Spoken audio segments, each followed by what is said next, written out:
Миний хувьд бол одоо хууль зүйн дотоод хэргийн яамны төрийн нарийн бичиг газрын дараагаар ажиллаж байхдаа оюутлогоо хэлцээрийн одоо арбитрээс бусад асуудлын нарийн бичгийн дарга энэ бол ажиллаж ирсэн.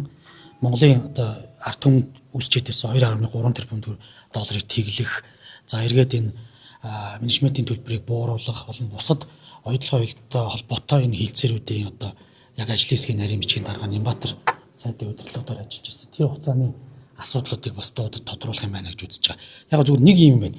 Иргэдэд яг бас үнэн зөв бодит мэдээлэл өгжиж бас иргэд бас нэг дүгнэлтээ хийж цаашдаа зөв болох бах.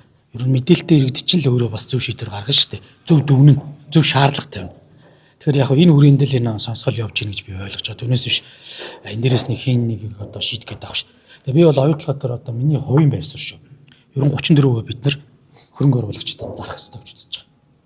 Энэ одоо цаашдаа баяр цогт гэдэг хүн гэрээ байгуулж байхдаа 20,000 увсгч ирж байхдаа 19 онд ашиг авч эхлэе гэж ногдол ашиг авна гэсэн авсангүй.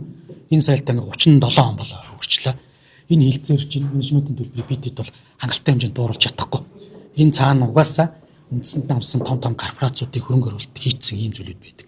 Тийм учраас яг одоо Монголын иргэд оюутлогоо корпорациас энэ оюутлогоо төслөөс яг өрөг өгж хүртээ игүүл энэ 34%-ийг тусгай амнатаар орлуулад яг одоо зэсийн үн 12,000 хүрж байгаа энэ үе дээр мөнгө урсгал хамгийн сайн байх энэ 10 жил дээр бид нар энэ татвараараа буюу амнатын орлогоороо хурдан мөнгө авах хэрэгтэй.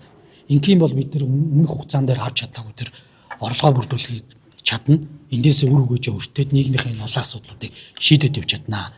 За тэгээд дээрэс нь яг зөвхөн 34% ингэж тусгай амнатаар юм эсвэл одоо бэлэм кэшээр ингэ зарсан тохиолдолд 20 тавих хэрэг авах хэрэгтэй. Тодорхой өмчлийг одоо 3 дахь жижиг шилжүүлэхгүй байлгах. За дээрэс нь хөрөнгө оруулалтын асуудлууд байд юм уу? Байгаль орчны тодорхой асуудлууд эсвэл дараагийн одоо ордуудтай менежментийг хослуулах ч гэдэг юм уу? Ийм зүйлүүд гэдэг юм уу? Тодорхой хэд хэдэн асуудал төр яг энэ алтан хувьцаанд оногддог ийм зарчмын дагуу 20 тавих хэрэг аваад энэ одоо үйл ажиллагаа буюу байгуулсан гэр хэлцээний хүчингүй болох хэрэгтэй тийм хэмжээний 20 тавих хэрэг аваад 34% бид нар зараад тусгай амнатаар орлуулад ингээд энэ үр өгөөжийг жинхэнэ бодитор нь байлгахгүй бол энэ хэдэн жил хэрэлдэх юм бэ? Одоо ингээд шийдвэр гаргаж чадахгүй явсаар ах юм бол энэ 28 32 гэдээ явна. Яг одоо зэсийн эрэлт хэрэгцээ ийм өндөр байгаа. Цаашдаа энэ оюутлогын үндсэн ордын одоо цааш яах юм бол онтритл хоршиж энэ эдийн засгийн үр өгөөж цаашдаа явна. Тэр онтри дээрс 34%-ийг тусгай амнатаар орлох хэвээр одоо дээр ч гэсэн 34% аваад яваад маш хэмжээний мөнгө урсгал Монголд орж ирнэ. Харин орж ирэх мөнгө урсгалыг юунд зарцуулах вэ гэдгийг маш бодиттой хийгээд энэ эрчим хүч одоо юм уу дид үтцийн салбаруудаа нийгмийн асуудлуудаа шийдээд энэ одоо нэг халамж болго тараачихгүй хэмжээнд бидэд бодох хэрэгтэй байхгүй. Би бол ийм л одоо хувийн байр суурьтай байдаг. Түүнээс биш одоо энэ менежментийг сайжруулна, тэр менежментийн төлбөрийг бууруулна гэдэг гээл бид хилцээр хийж байгаа гэдэг тэр бол баг худлаа. 1-2 пунктээр бууруулал их юм.